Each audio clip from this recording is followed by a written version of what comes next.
Okay, hello and welcome again. It's my utmost pleasure to introduce our first speaker this morning. Richard is joining us from travels all over the world, all over the UK, I should specify, before coming to join us here, moving further down and settling down outside of London. And today he's going to be talking to us a bit more about the gospel. And as part of this session, I really want to encourage to hear from some of you guys as well. So first of all, we're going to hear from Richard, and then there's going to be an opportunity for you to feedback as well. We're going to have a roving mic for also speakers online as well. And we really encourage you to participate in this discussion and share more. And I'm going to hand over to Richard to talk more about reflections on God and the gospel in the light of science in the 21st century. So thank you very much.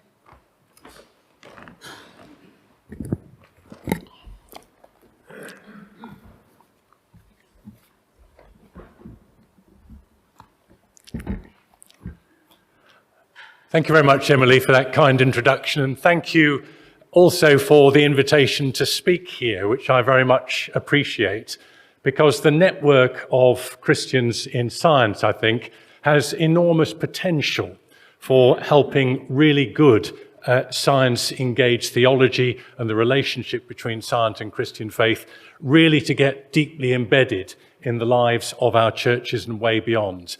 So thank you, all of you, for your participation and all that you do here. And I know many of you have been involved with Christians in Science for many years. And we look forward to the future with hope, because I think there are some really important issues which we need to work more and more on in getting them more deeply embedded, both in the life of our churches and also in the wider world. As Emily said, the title I'm speaking under is Your Gospel is Too Small, and why engagement in the science and faith conversation is so important and central in the life of the church today.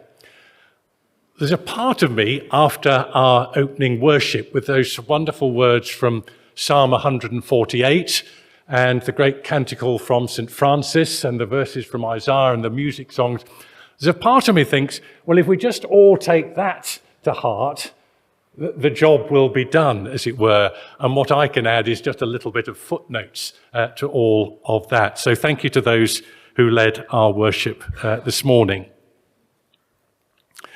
What I'm going to do is tell you a little bit, partly using my own story and background, particularly my perspective as a senior church leader. And I served as a bishop in the Church of England in South London for 20 years between 2002 and 2022. I started my ministerial life as a curate up in Newcastle, which, as Emily referred to, I've slowly slid down the country. I was a vicar in Luton for quite a lot of years and then ended up in South London.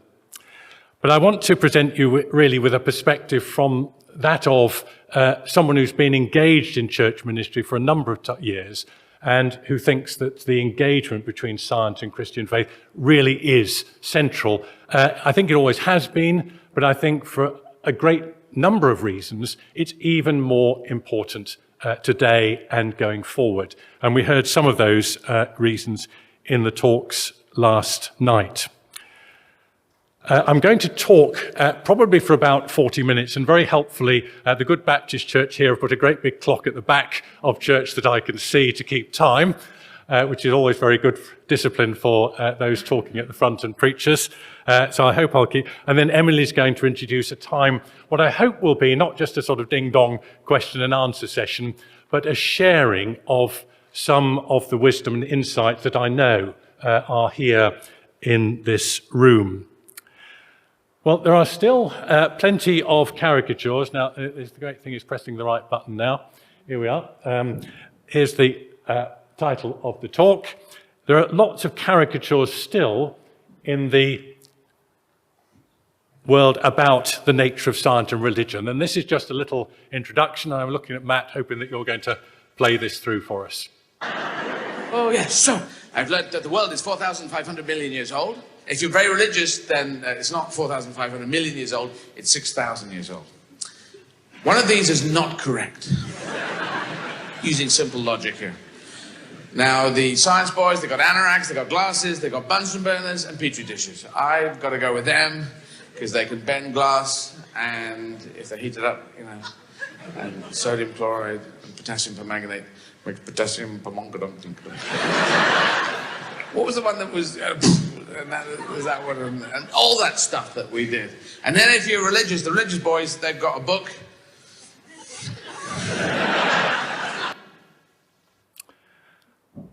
That little clip is just one of the many, many routines that comedians have, which make their humour out of caricaturing both science and religion. And there are loads and loads of them, some of them very, very funny indeed, that you can find. And it's just a little symbol of how deeply embedded in wider culture some of the conflict narrative actually still is. And we heard some of the statistics from Gavin on that yesterday evening. So it's important that we keep working at developing a really good understanding of the relationship between science and religion.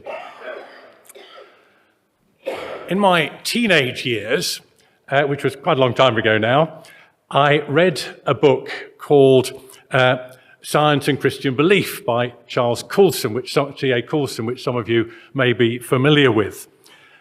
As I went through secondary school, I was increasing more and more in the study of science and ended up doing maths and physics A-levels and so on. And an obvious question for me was how my religious faith related to all the science that I was learning. And I think in those days, I thought, well, as I was thinking about life, the universe, and everything as you do as a teenager, and the nature of ultimate reality, all that sort of thing, I thought, well, either you've got to be a thoroughgoing materialist. In other words, all there is stuff, matter, molecules, quarks, whatever. And we are rather complicated arrangements of all of that. There's no ultimate meaning in our universe other than that which human beings create for themselves. And therefore there can be multiple meanings. And there are plenty of people in our world today who think that and articulate that.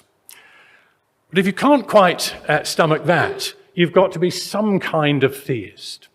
There is a deeper reality to which our word God points, which gives sense and purpose to it all. Well, Charles Coulson's book certainly helped me back in those days, and he spoke of the importance of building a 3D version of reality and involving an act of reflection that involved a very conscious bringing together of your understanding of Christian faith and how that works, and also the nature of science, and bringing those together in a creative way. And it was certainly very formative on me. Now, as particularly the group here, and I'm sure many of those at home are very well aware, there are an enormous number of very good books on the relationship between science and religion. And I've put just one of them there by my, well, now sadly former colleague, having died about a year or more ago, Tom McLeish, Faith and Wisdom in Science, which gives some very good understandings today. And Tom talks a lot about the importance of the gift of science, and we've heard that phrase in the conference so far, and bringing it into good relationship with the nature, our understanding of our faith. Well, after my teenage years, I studied physics and philosophy at Oxford University. One of the best bits of advice I've received in my life came from the then director of ordinands in Southwark Diocese, because I was thinking of doing theology and philosophy, and he said, no, don't do that theology stuff now. Do the science and wait until later. And I've always been very grateful for that advice and having a grounding in a hard science and also the philosophy. I did do a little bit of theology later on when I was training for ministry, but I was very grateful for that. I worked as a science teacher for a few years in secondary schools before going into ministry. And as I said, I was more latterly, I served for 20 years as Bishop of Kingston in the Southwark Diocese, finishing that 3 years ago now. I'm one of the co-directors of Equipping Christian Leadership in an Age of Science, which has been running since about 2012. And I'll say a little bit more about that later. But right through my life and ministry, right from my teenage years, I've always thought the science and religion engagement is really important. The Christian faith that I came to in my teenage years, I thought that's not just my private opinion. It's got to be saying something that just helps me along in life and gives me a bit of steer every now and then. It's got to be saying something about the deepest truths of the reality of the cosmos, of the universe, of what it means to be human. That relationship is hugely important. And I think when we explore it, our Christian faith just goes deeper. So asking questions is very good. So the reasons it's really important at the moment are manifold. Proclaiming the gospel afresh in each generation is a little phrase that appears in Church of England speak whenever someone is ordained or licensed to a new ministry. And they are asked to give their assent to the Christian faith and say all that in public. And in the little preface to that, which is read to them, they are reminded that it is important to proclaim the gospel afresh in each generation. And I've always rather liked that phrase because it speaks to us something of the givenness of the gospel. You can't just go making up the gospel in your own image. We have our scriptures, we have our creeds, we have our church teaching. And that gives us an anchor, if you like, to steer us. But what we do have to do in each generation, and we think very, very differently from previous generations in all sorts of ways, we have to work hard to relate it to each generation. And so it's really important in at least two areas in the science and religion field. One is the area of apologetics. And we've heard a little bit about how science is seen very often as a barrier to belief by many, many people, including large numbers of young people. So the apologetic task is really important. And we've got an image there of Paul in the Areopagus relating the early Christian faith to Greek culture in his time. And sorry to bring up Richard Dawkins again, but there he is. Again, that's a symbol in some ways, although I think that particular wave has passed its peak. It's a symbol of something important about the way we need to engage in the apologetic task as the Christian church. I think there are very good things we can say, but we need to say them loudly and clearly. But as well as the apologetic task, there is also the fact that our lives are profoundly affected by the products of science. Even if you don't think you've got a scientific bone in your body, and you're the kind of person who stopped doing science at school as soon as you possibly could, and think you don't really understand it. I'm not sure actually that's true of anyone, but there are people around for whom science is a bit of a no-go area. Your life will have been profoundly shaped by science, both the view of reality and understanding of the wider world, but also of all the practical engagements. And in my rather simple mind, one of the things I've thought is that ever since humankind first sharpened the first Stone Age axe, and you thought, oh, this is pretty handy for cutting things up, I can use it for that. And then they discovered I can also use it to kill someone. So the product itself is perhaps morally neutral, but the use to which that can be then put really does need thinking about very hard. And of course, we've got some wonderful examples going on at the moment, exploring the vastness of the cosmos through the James Webb Telescope and more.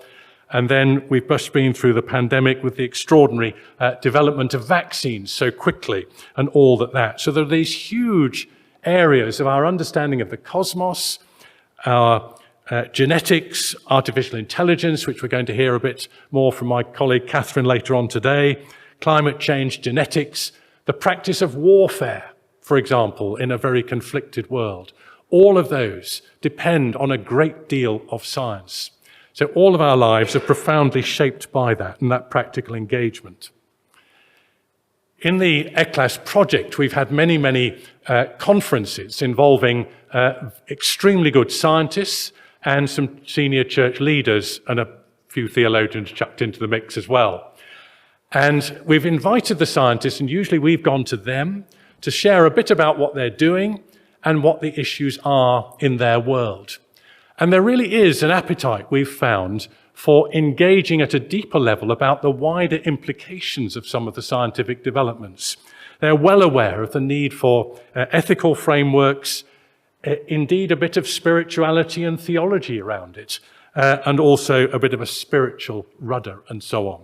So those conversations are very fruitful and very important in our world today, with so many absolutely huge developments going on in science at a rate which none of us can really keep up with. So it's a really important area to engage in. Back in 2012, I was fortunate enough to have a 3-month period of sabbatical leave. I'd done 10 years of bishoping, and I thought, well, I'm a bit tired having done all this bishoping. I've been a bit busy. I will go and try and get myself a bit more up to date with the scholarship in the science and religion area. And so I was fortunate enough to go to the Church Divinity School of the Pacific in Berkeley in California. There are a number of very good science and religion scholars in that part of California. And I did some study with Professor Bob Russell, who some of you may know, at the Centre for Theology and Natural Sciences. And it was a very good time indeed. And we did enjoy the sunshine and all the other things that went on there.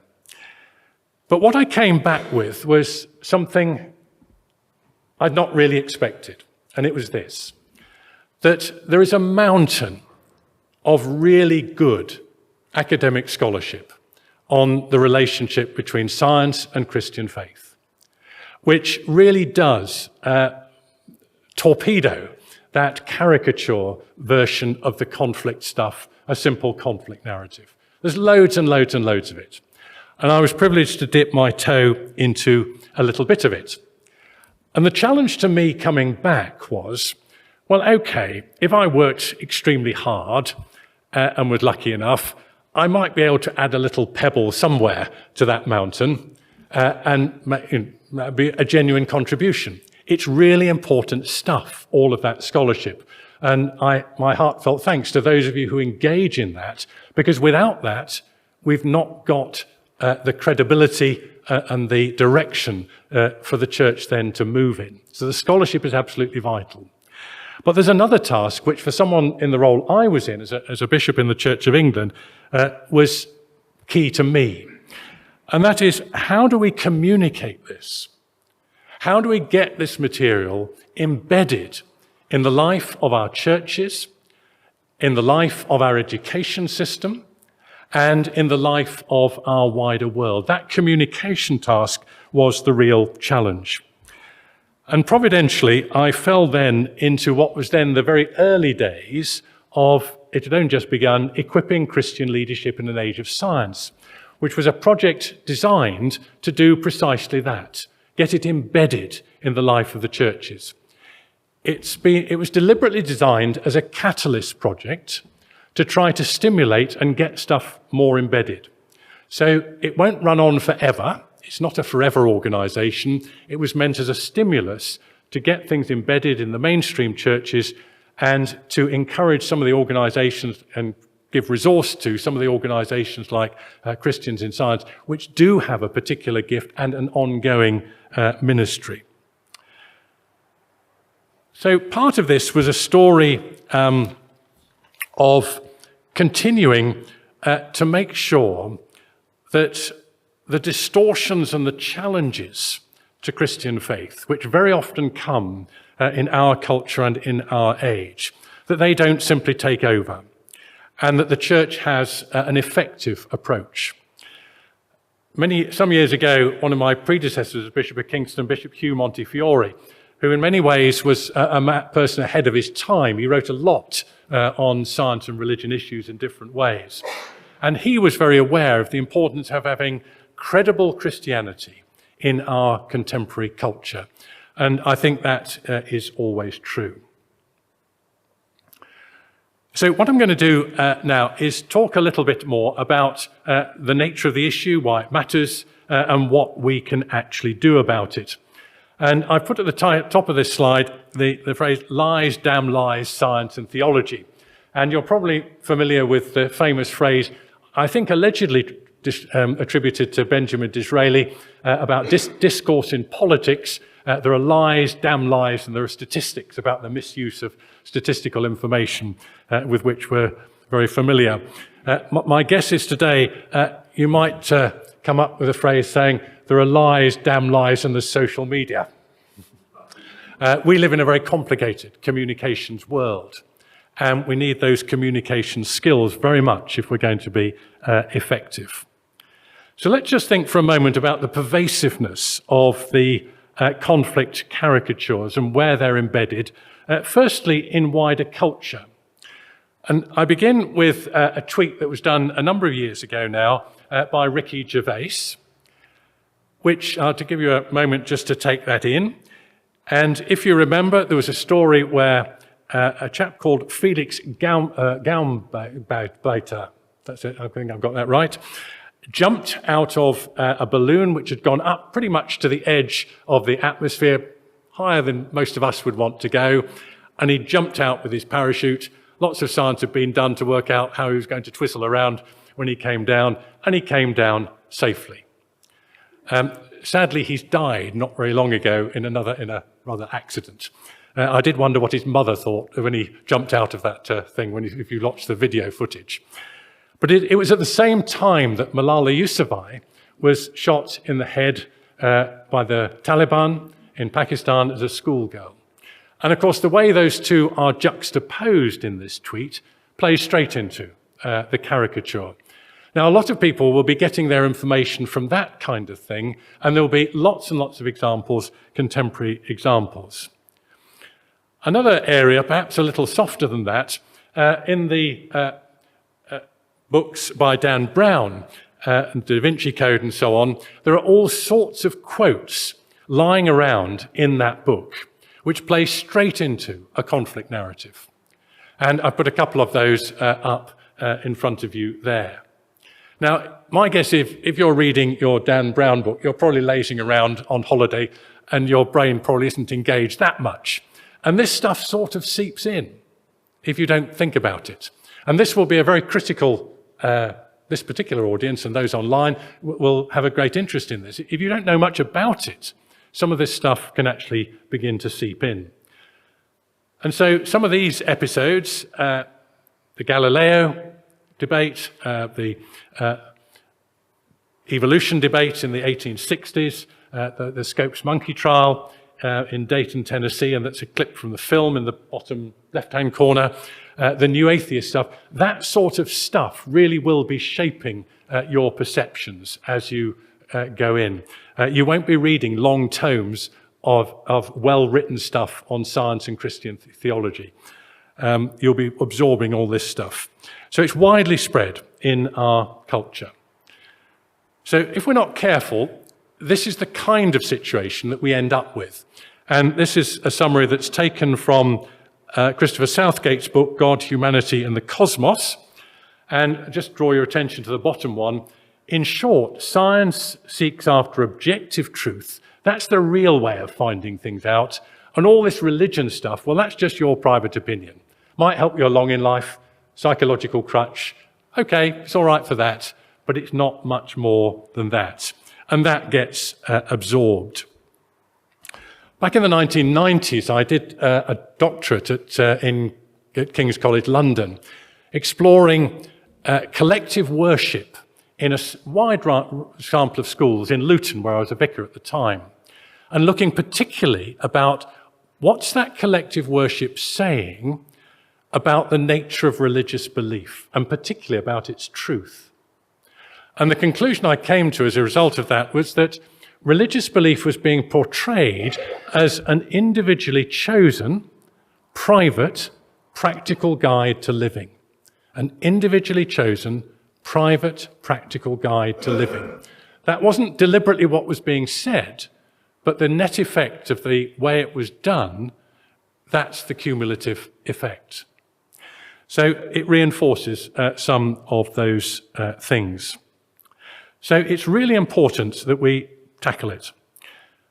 There's a big issue in education, and very grateful to Gavin for the statistics and the surveys he gave to us last night about the very large numbers of young people who come out with a conflict narrative between science and religion. They think science is a real hurdle to coming to any sensible sort of religious belief. There's a quote from an American context from a while ago, but that's still widely true in this country, as Gavin's statistics showed.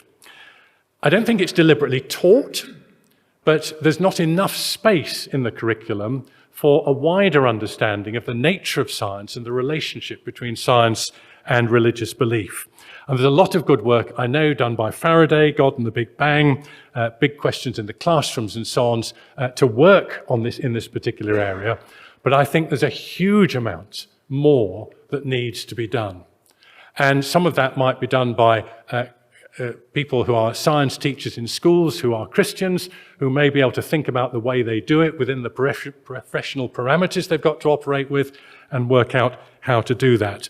But it's a serious issue, the way in which young people are being formed. But also in our church life, I don't think there's enough engagement either. And we can find either caricature or, more often, neglect of the science-religion areas. And here are a few examples of just how we might want to think. When we pray, we really do need to think about, well, how does God act in the world? When I say my prayers in the midst of the pandemic, what am I praying for? And what do I think God is going to do and how God is going to act? That's a serious question. And we need to wrestle with that kind of question.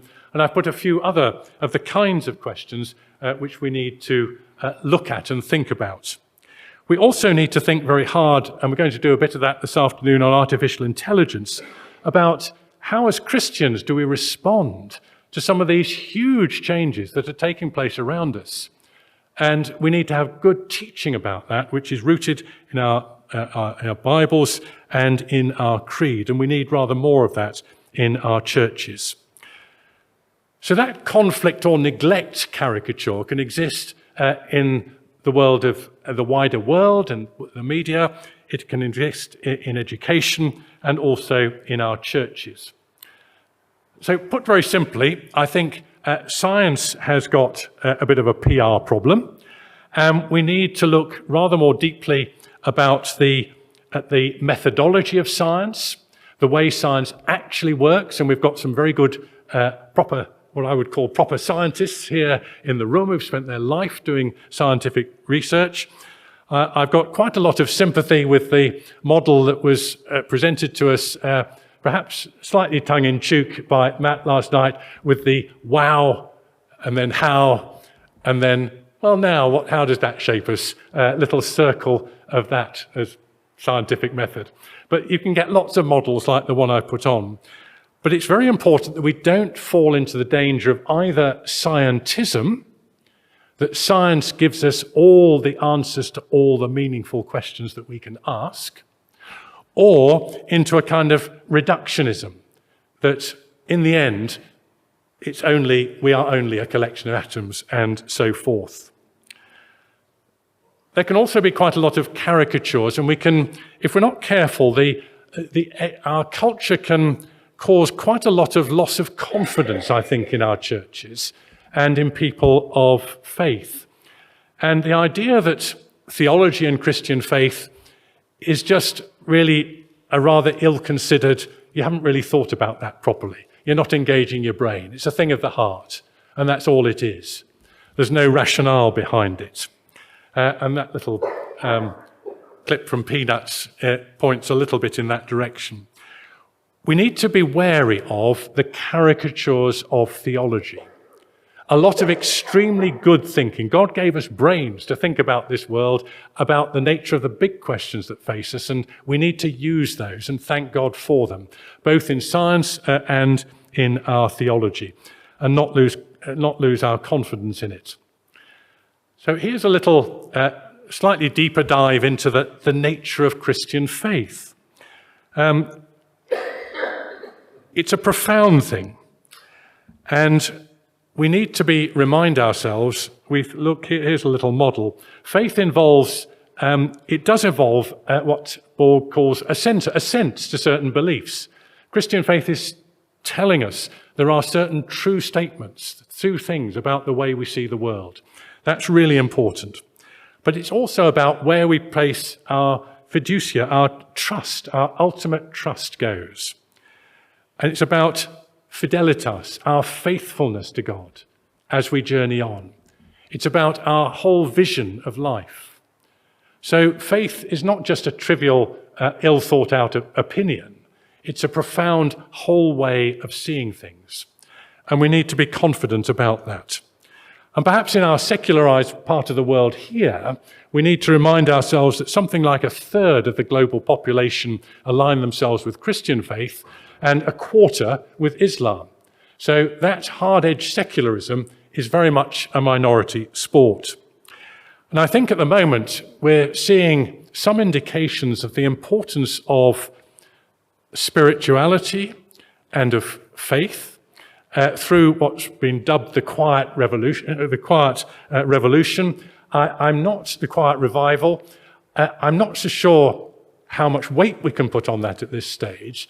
But what I do think is that in the world in which we now live, where there is so much conflict, so much huge inequality, so much concern about the future and climate change and what life will bring, that large numbers of young people are thinking that myth of liberal progress, of materialism, that will just bring ever more goodies to you, is breaking down profoundly. And of course people are looking for deeper answers. And I think that's something of what's behind the quiet revival phenomenon. So we do need to think about the nature of our Christian faith and how we speak into that world. Now, apologies for a rather lot of words on a slide, but I think they're worthwhile. They come from Bishop David Atkinson, who came from a more evangelical tradition in the Church of England and wrote a lot on environment and climate change, has a background in biology.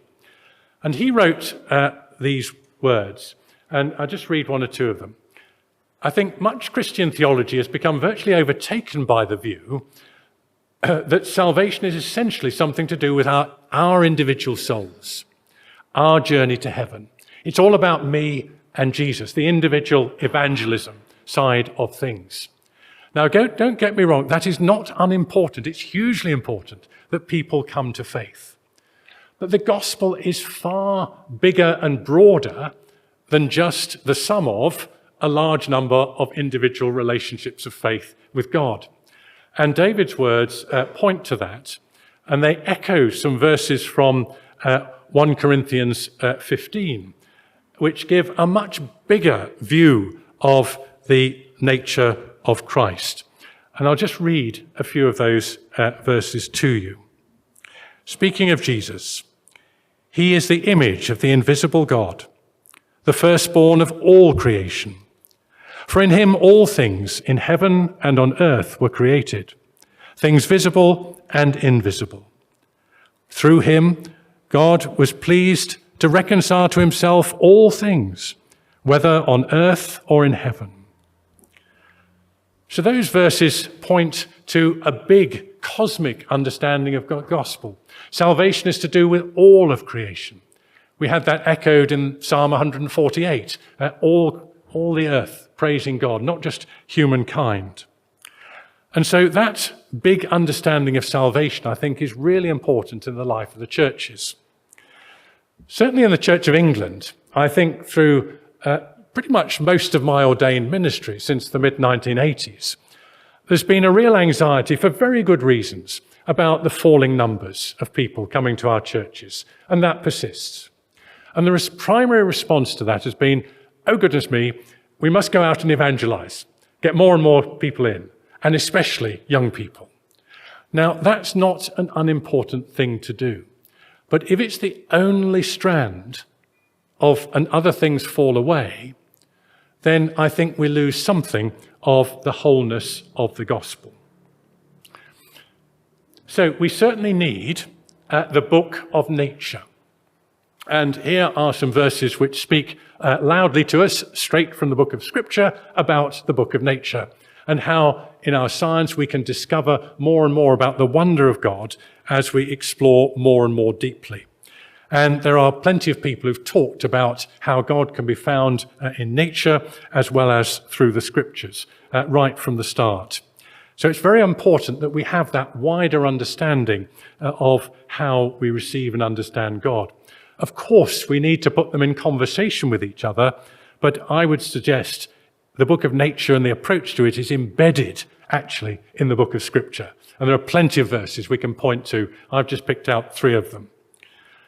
What this means is, if we've got this bigger understanding of the nature of the gospel, then it needs to be reflected in the way we do church, in the way we engage in mission. And I've put up in front of you a slide which talks about the 5 Anglican marks of mission. They've proved quite durable in the Anglican Communion, which is quite an achievement for Anglicanism, something we agree on and don't keep disagreeing on. But I think they do say something about a church, the importance of the church engaging and expressing and living what I would call a holistic understanding of the gospel. Of course, we're called to proclaim the kingdom, to call people to faith, to tell of our own faith. Of course, we are to teach and baptize to deepen that faith. But also we are called to live out that faith, loving service to those in need, crying out about the injustices of our world. And science can do a lot to help some of those sometimes. Sometimes it can feed them if we're not careful. And to do all we can to safeguard the integrity of creation. For my money, those people in the quiet revival, the kind of church that they would come to would be one that takes all of those things seriously, that they're really committed to care of the environment, but know why they're doing it because of their understanding of the world and God, who are seriously committed to justice and caring for those in need. The needs are enormous in our world, but also the importance of the individual faith and community and the depth of that faith that feeds it. We need all 5 of those marks of mission. So thinking about how our faith and our Christian life comes together, Barber's typology, which many of you will be familiar with about the relationship, I think has still got something to tell us, and it's important. It helps us with that conversation. And of course, there can be a whole load of conflict. There can be a whole load of independence. They're just different ways of looking at the world. Don't even bother to ask about the conversation. They can be dialogue, really good conversation. And it may be that at some deep level, they really do merge. I suspect at different times in different contexts, you need bits of all of them floating around in the conversation. But it's still reasonably useful because both science and Christian faith are serious about sense-making in the world. Both science and Christian faith are serious about truth-making, truth-seeking in the world. So in some ways, they've got to engage. So here's another route. We might want to think, just as an example, if you wanted to discuss, with a school class of them, what does it mean to be human? What would you need? You might need a bit of science, a bit of biology, a bit of anthropology, a bit of sociology, but you might also need some great art, some great poetry, some great music, but also some theology and Christian faith. And they all need to feed into that question. And you need to work out how those conversations occur. So it's really important that we continue with this work. So let me finish by giving, very quickly, some resources for engagement that we might do, and some areas of engagement in our churches. And I think this can apply at every different level.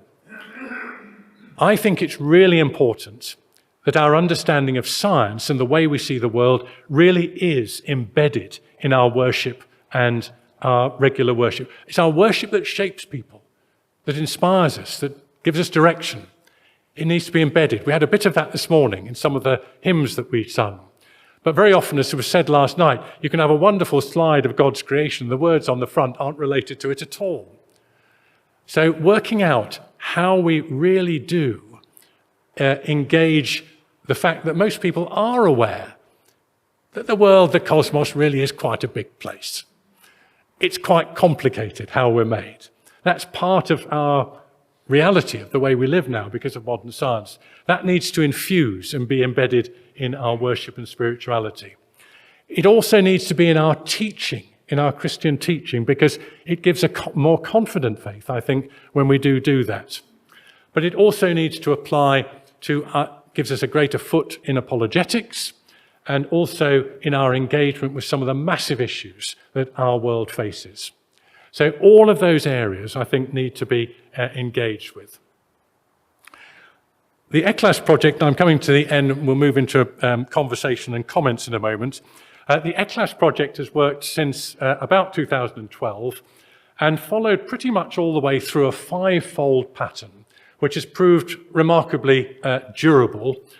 We've had a lot of conferences for senior church leaders with some extremely good scientists and found them to be very, very fruitful. There really is an appetite for these kinds of conversations among the science communities. Don't just think that they're all skeptics, absolutely not. So there really is an appetite for that, and some very fruitful stuff can be got from that. We've also done quite a lot of research into what's actually going on in our churches. What are the attitudes of particularly senior church leaders that have shaped some of what goes on in our church, and that's been very fruitful. We've been involved in trying to help churches speak into the public domain on big issues. And also, very importantly, I think, in theological and ministerial training, shaping that for the future. We've given out a lot of grants to different colleges and courses, and also awards, and we're going to hear a bit of that from my colleague Helen this afternoon, to individual churches for projects in under the heading Scientists in Congregations. That's been extraordinarily fruitful. There's a load of really good ideas out there in our churches, and we just need to encourage them more and more. I'm also involved, I'm part of what's called the Anglican Communion Science Commission, and just as a word of encouragement, at the Lambeth Conference in 2022, which I attended, which is, well, most of the Church of England bishops from around, most of the Anglican bishops from around the world gather once every 10 years. And out of that conference, which was held in Canterbury, there were about a dozen what were called Lambeth calls to the whole church worldwide. One of them, very importantly, was on science and Christian faith. Basically saying, and I paraphrase it now, up your game, this is really important. Whatever part of the world you're in, this really is important for us to do for all sorts of reasons. So there's that which is going on. And one of the things that does, interestingly, is introduce into the conversation ideas from different contexts in different parts of the world. So it's not just primarily a Western and also mainly Christian-based conversation. And that makes the conversation much more interesting, much richer. And we're finding that in the ECLAS project as well, working with various partners in different parts of the world. So there are loads of resources out there. There's just a few of them, and you'll be familiar with them. Yes, I did put Christians in Science down, thank goodness for that. They're all there. There's lots of resources out there to help us. So for all of us, we do need to ask questions about why. We may know very well why we engage, but it's important to articulate it so that we can articulate it to others. How do we take it forward? What's blocking us? What resources do we need? What do we hope to do? Because at the heart of that, there's a belief that God is at work in our world and that God really does make the difference. It's not just down to little old me or all of us individually. God is at work within us all to do this work and to take it forward. So I think I'm going to stop there because I think I've hit my time for questions. I'm going to bring Emily back, who's going to steer our conversation and invite questions, comments, and feedback. Thank you.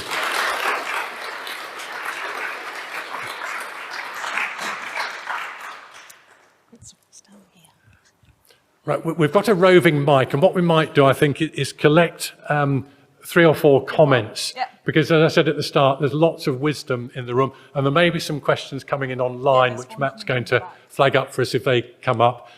So feel free, either a question or a comment from your own experience, which might help to steer us. The important thing is how we really do work together to embed this stuff in the life of the churches. That's the goal. Okay, let's go. I was just going to ask if you're aware of work with Christian physics teachers and also church youth leaders, which I think they're on the coalface. And yeah. Thank you. Let's take 3 or 4, and then I'll try and. Okay, I think there was one at the back, right? Did you have one? Did you wave at me? No. Okay. Can I just ask you? I agree with everything you said about engaging science and Christianity. The problem I face in in the congregation that I'm part of is we have a number of very strong, I would say, six-day creationists, climate deniers, who make it, I have to be very cognizant of them, but they don't have to have any cognizance of me. So I don't know how you deal, because it's not the problem we face with going out to atheists, if you like, but it's actually trying to, do that when we've got that pressure in our own congregations who don't believe we should be doing that. Sure. Thank you. Thank you, Richard. I really enjoyed that talk, and as you can imagine, agree with everything you said. I just had a slight comment on, it's a sort of language game. I'll tell you about a family I know who stopped going to church and why they stopped going to church. And the reason was not science, but it was about you mentioned the cosmic Christ, and I fully agree with the wonderful Colossians 1 passage and the immanence of God in the created order. And it's really a comment about the language game, in a sense. So they got very tied up with the universal Christ, you see, which sounds like a first cousin, doesn't it, by Richard Rohr, and that whole philosophical theology. And they thought, well, if that is the case, if Christ is in everything, well, we don't need to go to church, do we? Because what's the point? We can have Christ is in all our secular neighbors, and Christ is in everything, and Christ is in our work, and so forth. So I just wanted to reflect on that a little bit, because steering a careful line between the immanence of God in the created order through Christ, which is such a wonderful central doctrine, as you pointed out, but also this sort of just sliding over in that direction. I've just seen that happen in quite a few people. And it's led to them basically forsaking the Christian faith. So I just wanted to flag that concern up. Thank you. Really important. Thank you. We'll take one more, and then I'll try and respond, because otherwise I'll lose track of them. As well, and we'll come back to him.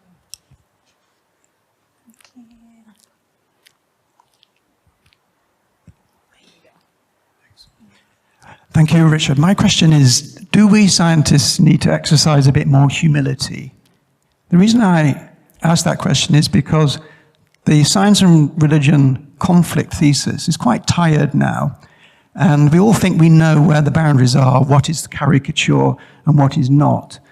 But as recent movements in theology have shown, and even with secular books like The Blind Spot, things are not quite as black and white as they may seem, and there's almost a rearguard action in what you might think is sort of ethereal ivory tower academic discussion, but it might come down to churches, which is basically to say that science shouldn't have the hegemony that historically it's had.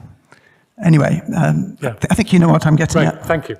No, those are all super questions and comments, and really important areas, all of them. The education side of things, there is a lot of work going on, different organisations. I mentioned, and Faraday, I know, have done a lot of work in this area. God and the Big Bang have. The Templeton Foundation funded a whole series of projects called Big Questions in the Classroom, which produced some material for use in schools which could easily be adapted for youth clubs. So there's plenty of initiatives popping up around. My own view is that the real challenge is to do with the shape of the curriculum in our schools and creating more space for teachers properly and professionally to engage with the science and religion questions in a much more interdisciplinary manner. Certainly, when I visit schools, in a sense, I'm very fortunate because simply walking in as a bishop who's known to have a science background, it automatically creates, if you like, an interdisciplinary space because the youngsters chuck all sorts of questions at me, which is great. So the questions are there in the youngsters. The problem is, if you're teaching, you've got your science curriculum to get through, and it's much more rigid than in the days. I mean, I taught in the late 1970s, late 1970s was when I was teaching, and early 1980s. And you had more freedom as a teacher to wander off on one it's much more constricted now, I think. So it's really important that we work at that. And it may be that those who are teachers in our congregations, those who are scientists in our congregations can help with this, because I know God and the Big Bang use scientists to come in and talk about their science and Christian faith and so on. I think that there's a lot to play for. I think it's a really important area to develop. And I hope over the next few years we'll see more of that. And I hope as well, speaking from a Church of England point of view, that we might see more of our, particularly done nationally, because that's where it's got the clout to perhaps shape the curriculum a bit, looking at some of that. So I think that's a really important area. The challenge within some of the churches of the huge variation of views on particularly things like evolution is, of course, a very real one. Depends which part of the church you sit in. One of the things the ECLAS project has done is very deliberately worked right across the denominational range. And we've done quite a lot of work with Pentecostal churches and funded some of their ministerial training. We've had some very interesting things from that background. And one of the things that I think is certainly true is be very careful about caricaturing people and their views and thinking, well, okay, if they come from a particular church that's got that label, that's what they're going to think. If you actually go and ask people, and particularly if you get them when they're being more honest, you find a bigger range of views. And sometimes people can get defensive if they think their views are threatened. So it may be that some of those six-day creation things, people are feeling a bit defensive. Oh yes, this is undermining the Bible, all this sort of stuff. I think the important thing is to try to create really good spaces of conversation where these issues can be genuinely explored in a thoughtful way. A lot of the scientists in congregations projects have helped to do that in very imaginative ways, not just by having a series of speakers or that sort of thing, loads and loads of really creative ways of engaging that don't, if you simply start with the doctrinal conflict, you're probably going to get more and more stuck. Let me give an example. I used to be the co-chair of a thing called the Christian-Muslim Forum, so I did a lot of Christian-Muslim conversation. And one of the things I learned from that was it's probably not the best way of doing your Christian-Muslim engagement if you simply start with the question of who is Jesus. You're going to run straight away into that massive break. Of course, there are very, very different understandings. If you take the time to build relationships, get to know people a bit, and then create your conversation, particularly on areas of common concern, you suddenly find all those other things then suddenly come into place. I don't think it involves a diminution of Christian faith at all. And that leads me into a comment from Dennis about the language game. That's really serious, because if we're not careful, we end up diluting Christian faith and becoming really rather wishy-washy, sort of nothing believers, and it doesn't really matter where you stand. So your universal Christ can. Now, I'm actually quite a big fan. We're on the 1700th anniversary of the Nicene Creed at the moment, so there's lots of conferences on that. And as I said in that little phrase, proclaiming the gospel afresh in each generation, I think the challenge for the church is how do we take the givenness of the Christian faith from our scriptures, from God made known in Christ, the way it's been formulated in our historic creeds. I'm not one for rewriting the creeds, but I do think we should interrogate them and ask, what does that mean? And in my understanding, simple understanding, a tremendous number of profound Christian doctrines means that we need to hold some things in tension. The transcendence of God and the immanence of God need to be held in the humanity of Jesus and the divinity of Jesus. You need both of those held in tension. And if we try to dilute by making it more simple, which is very tempting at times, you trivialize it. There's a slightly humorous way of putting that, which is this: for all your doctrinal problems, take paradox.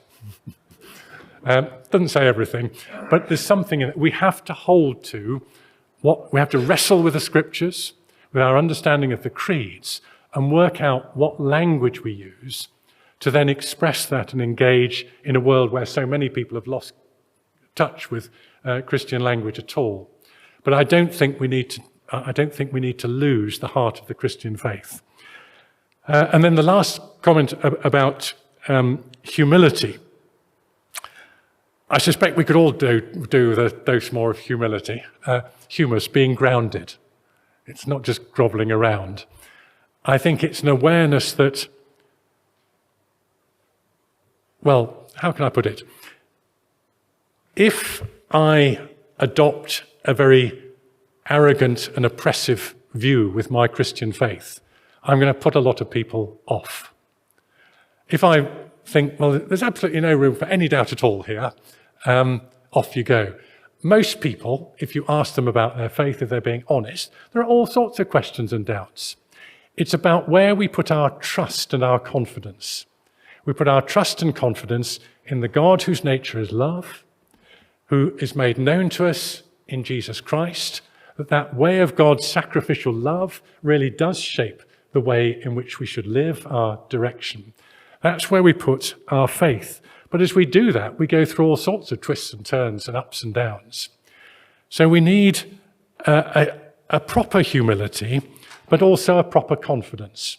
And I think within science as well, science becomes problematic if it starts taking over too much territory and doesn't recognize. Scientific method has been hugely powerful in our world, as you all know. But it's when it claims to answer every meaningful question and the scientism side, and allows no room for all this religion, spirituality stuff. And we all need that. I think actually we're at a time, the world has been badly shaken at the moment with all that's going on in terms of both the horrible, horrible conflicts, the climate change, the huge pace of development of issues which have the potential to overwhelm us, such as artificial intelligence. Anybody, any thoughtful person now, I think, needs to be in that position of humility where we're ready to be open to learn. And our Christian faith really can act as a steer in that. Now, Emily, I'm looking at you for timekeeping. We've probably got, what formal it is? The Baptist clock might be a minute or two wrong then. We're on Baptist time, right? Okay, brilliant. Right, should we take two more? Should we take two more comments? Just see if there's anything from the back. I was really interested in your comment around the curriculum. I was a teacher for physics, and I'd just like to raise that a lot of people don't realise education, like the NHS, has devolved. And in Wales, a few years ago, we started the new curriculum, which was all about cross-curricular working. And so that's a really interesting case study of how they're going to apply working cross-curricularly. It's very exciting. However, having been trained as a teacher to teach a certain way, it's so daunting for teachers to now apply it when you've learnt a certain way as well. And the other fear with it is that there's a risk of dilution of ideas if you broaden the conversation. So this happened about 40 years ago with teaching, with science in particular, where it used to be a lot more biology, chemistry and physics. Now you train as a science teacher. I should not be teaching biology. Physics is very much what I know. But actually we lost so much physics specialism, and now we're struggling to recruit physics teachers. And so the next generation of physicists are really struggling to come through as a result of broadening the curriculum. So I want to direct to Wales as quite a good, exciting example of that change of curriculum. However, it doesn't come without those problems, but then we've got so many other organisations out there that should be the people coming in then to equip the teachers going forward in some of those big questions. Thank you. And then just one more. Yeah. Thank you very much. I wrote an article that just came out in Science and Christian Belief addressing this, that I think there's quite a serious love problem in terms of the relationship between science and faith. I actually think science is still probably the biggest problem for Christian apologetics, because it's not very integrated and it's very just utilized. Basically, I'm interested in what science can do to bolster my beliefs. I'm interested in what science can do to confirm what I already agree with, and then science should be quiet and just stay over there. Rather than being integrated and part of the whole, you kind of take science off the shelf for worship, one service a year, and for backing up what I already think. And then other than that, no interest in science whatsoever, no interest in what's recently going on, no interest in the scientists in our congregation or making use of them, no loving science for its own sake. Atheism's kind of trademarked that as its own thing. We're the ones who are actually interested in science, whereas the Christians just kind of want to use science for what they want to say. Okay. Thank you for both of those comments. The cross-curricular stuff, when I started my science teaching back in 1978, I taught at a big comprehensive school up in North Yorkshire and had to teach general science. I'd managed to go through secondary school and university without having a single lesson in biology. And so I had to do a very rapid course to get my, and it was a farming communities around that were. But the cross-curricular stuff is really important. And I think there are examples of things, of people realizing how fruitful this can be once you get it going. And there are some really encouraging examples in different parts of the world. I think I'm right in saying that the Royal Society and their education policy are quite keen for career scientists also to have, as part of their formation, a wider view of the context of science and so on, and how that goes on. So there are good examples, but I think they absolutely need feeding, encouraging in a good way. So anything any of you can do in your sphere of influence in that area would be, I think, is such an important area to go for. And then, Sam, the science and faith conversation, I think it's many layered and all sorts of things go on. And I think my experience has certainly been that as you dig into the kind of questions, when you look at what the way particular scientific theories are helping us to think, it makes you think really hard about, well, how does that shape my Christian faith? So it's very good for us. And I always encourage people to ask questions. Don't be afraid of them. But also, I do think that the Christian faith, and we've found this, I think, in our conversations with scientists in the ECLAS project, it's got a lot of resources to draw from in terms of both ethical frameworks and what you might call more spiritual and theological framework, to say, well, how do we give some rudder to how we steer some of these developments about the way they should develop? So I think we shouldn't be shy of saying Christian faith has got some deep resources to draw on to help God's world as it develops. Right, if I'm not careful, I'm going to overdo, and the cardinal sin of running into coffee. So I'm going to hand back to Emily just to close. Okay. So thank you very much. I think Richard has given us a lot of things there to think about, some great practical advice, lots of calls to action, really, for us all there, and also just some incredible background of the work that's going on right here at home. So just before we finish up, we'd just like to thank Richard again for his talk and discussion. Thank you.